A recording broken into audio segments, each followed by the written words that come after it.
कर्मचारियों में खुशी की लहर। कर्मचारी में काफ़ी ज़्यादा खुशी है। हम बात करें 8वें वेतन आयोग के बारे में, जिसका इंतज़ार सभी कर्मचारी लोग कर रहे हैं, जहाँ तक मैं भी कर रहा हूँ। दोस्तों, देश के लाखों केंद्रीय कर्मचारियों और पेंशनर भोगियों के लिए लंबे इंतजार का समय अब खत्म होने वाला है। केंद्र सरकार ने 8वें वेतन आयोग से संबंधित महत्वपूर्ण घोषणा कर दी है, जिससे सरकारी कर्मचारियों के वेतन और भत्तों में व्यापक बदलाव होने जा रहा है। यह बदलाव न केवल कर्मचारियों की आर्थिक स्थिति को मजबूत करेगा, बल्कि उनके जीवन स्तर में भी सुधार लाएगा। दोस्तों, आयोग की शुरुआत और उसका उद्देश्य जानना बहुत जरूरी है। दोस्तों, भारत सरकार द्वारा गठित 8वें वेतन आयोग एक विशेष समिति है जो केंद्रीय कर्मचारियों की वेतन सुधार के लिए बनाई गई है। प्रत्येक 10 वर्ष में इस प्रकार की समिति गठित की जाती है, ताकि बढ़ती महंगाई और आर्थिक परिस्थितियों के अनुसार कर्मचारियों के वेतन को संशोधित किया जा सके। इस बाकी का मुख्य फोकस कर्मचारी को आर्थिक सुरक्षा प्रदान करना और उसकी क्रय शक्ति को 8 लाख पेंशनधारियों के जीवन को सीधे प्रभावित करे। आयोग की सिफारिशें 1 जनवरी 2026 से प्रभावी होगी, जिसके बाद कर्मचारी को नई वेतन संरचना के अनुसार भुगतान शुरू हो जाएगा। यह कदम सरकारी सेवकों के मनोबल को बढ़ाने और उन्हें बेहतर कार्य करने के लिए प्रेरणा करने में महत्वपूर्ण भूमिका निभाएगा। वेतन वृद्धि की नई क्या है? बता दें कि नई वेतन संरचना में सबसे महत्वपूर्ण बदलाव फिटमैन फैक्टर में किया गया है। इस बार फिटमैन फैक्टर को 2.28 से 2.86 के बीच निर्धारित किया गया है, जो पिछले आयोग की तुलना में काफ़ी अधिक है। दोस्तों, इसका सीधा अर्थ यह है कि कर्मचारियों का मूल वेतन लगभग दोगुना या उससे भी अधिक हो सकता है। यह बदलाव विशेष रूप से उन कर्मचारियों के लिए फायदेमंद होगा जो निचले स्तर पर कार्यरत हैं। वेतन मैट्रिक्स में भी व्यापक परिवर्तन किए गए हैं, लेकिन कार्यरत कर्मचारियों का बेसिक वेतन 18,000 से बढ़कर 21,600 तक हो सकता है। वहीं लेवल 100 पर काम करने वाले वरिष्ठ पदाधिकारियों का वेतन 2,05,400 से बढ़कर 2,46,480 रुपये तक पहुँच सकता है। समग्र रूप से देखें तो कर्मचारियों को 30% से 34% तक की वेतन वृद्धि होने की संभावना है। वहीं पर महंगाई भत्ते का समावेश हो सकता है। बता दें कि 8वें वेतन आयोग में एक क्रांतिकारी बदलाव महंगाई भत्ते डीए को लेकर किया गया है। यह महंगाई भत्ते को सीधे मूल वेतन में शामिल कर दिया जाएगा। वर्तमान में डीए लगभग 70% के स्तर पर पहुंच चुका है और इसे वेतन में मिलाने से कर्मचारियों को कुल आय में अस्थायी वृद्धि होगी। यह कदम विशेष रूप से रिटायरमेंट लाभों की गणना में भी सहायक होगी। वहीं पर डीए के समावेश से न केवल मासिक वेतन बढ़ेगा, बल्कि इससे जुड़े अन्य भत्ते और हाउस रेंट अलाउंस, एएचआरए और ट्रेवल अलाउंस यानी कि टीए भी स्वतः बढ़ जाएगा। इससे कर्मचारियों की कुल आय में महत्वपूर्ण वृद्धि होगी और वे बढ़ती महंगाई से बेहतर तरीके से निपट सकेंगे। न्यूनतम वेतन में बदलाव हो सकता है बड़ा। 8वें वेतन आयोग के तहत न्यूनतम मूल वेतन में भी उल्लेखनीय वृद्धि हो सकती है।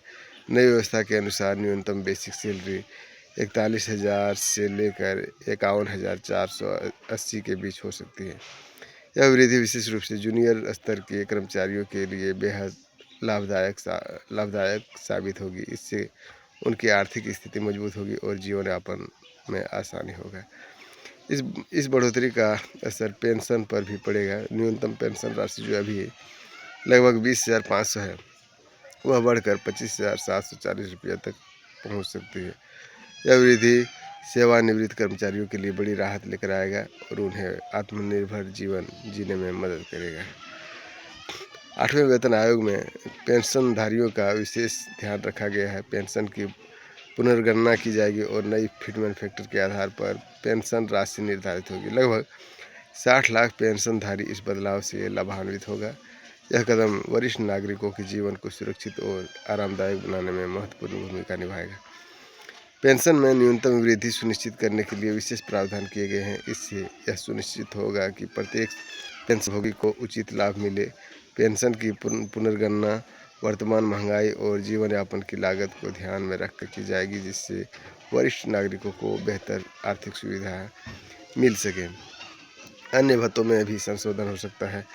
वेतन संरचना में बदलाव के साथ साथ विभिन्न भत्तों में भी संशोधन किया जाएगा। हाउस रेंट अलाउंस जो शहर की श्रेणी के अनुसार दिया जाता है उसको नई वेतन संरचना के अनुसार पुनर्निर्धारित किया जाएगा। इसी प्रकार ट्रेवल अलाउंस, टीए, अन्य विशेष भत्तों में भी वृद्धि होगी। कुछ विशेष पदों के लिए अतिरिक्त सुविधाएं और भत्ते भी बढ़ाए जा सकते हैं।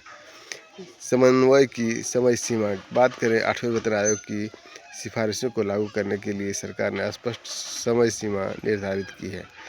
आयोग का कार्यकाल लगभग 18 से 24 महीने का हो सकता है, जिसके दौरान विस्तृत अध्ययन और विश्लेषण किया जाएगा। रिपोर्ट तैयार होने के बाद इसे 1 जनवरी 2026 से प्रभावी किया जाएगा।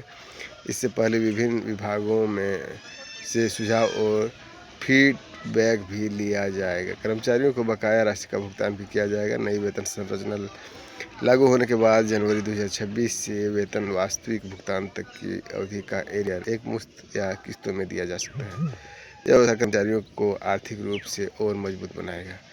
कर्मचारियों की प्रतिक्रिया क्या है, क्या चाहता है कर्मचारी?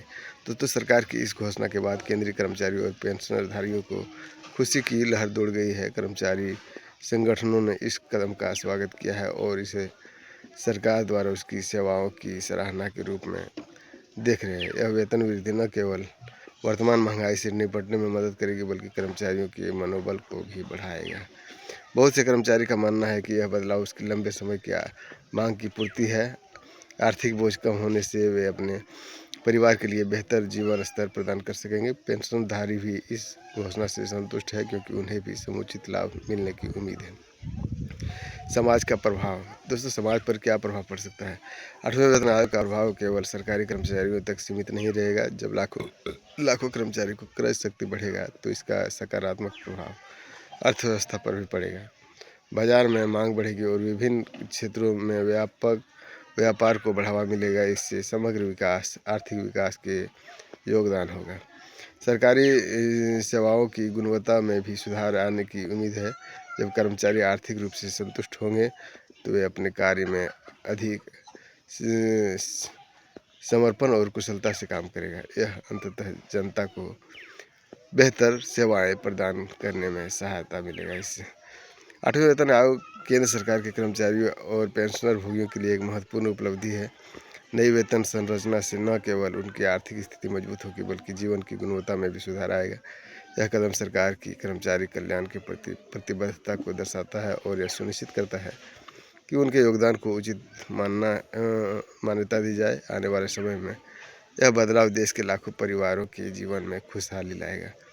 तो आप क्या लगता है कि सही समय पर मिल जाएगा 8वां वेतन और श्योर मिलेगा? क्यों नहीं मिलेगा? दोस्तों 2026 में 7वां वेतन आयोग जो है वो ख़त्म होने वाला है 1 जनवरी 2026 से। इसे लागू मान के चलिए कि हो ही जाएगा, क्योंकि अब वहीं पर दोस्तों 18 महीने का जो एरियर है वो सरकार देने के नाम नहीं ले रही है, जो कि कोरोना काल से लटका हुआ है। बड़े बड़े मीडिया वाला भी चुप रहता है, जैसे अंजना ओम कश्यप या श्वेता तिवारी जैसे बड़े पत्रकार भी चुप्पी साधी हुई रहती है। वहीं पर आप अब हो सकता है कि मैं चाहता हूं कि खान सर भी इस पर एक वीडियो बनाए और लोगों को बताए कि कैसे सैलरी स्ट्रक्चर जो है काम करता है। आपको क्या लगता है? कमेंट बॉक्स में जरूर लिखें। वीडियो अच्छा लगे तो लाइक, शेयर और सब्सक्राइब जरूर करें। जय हिंद, जय भारत।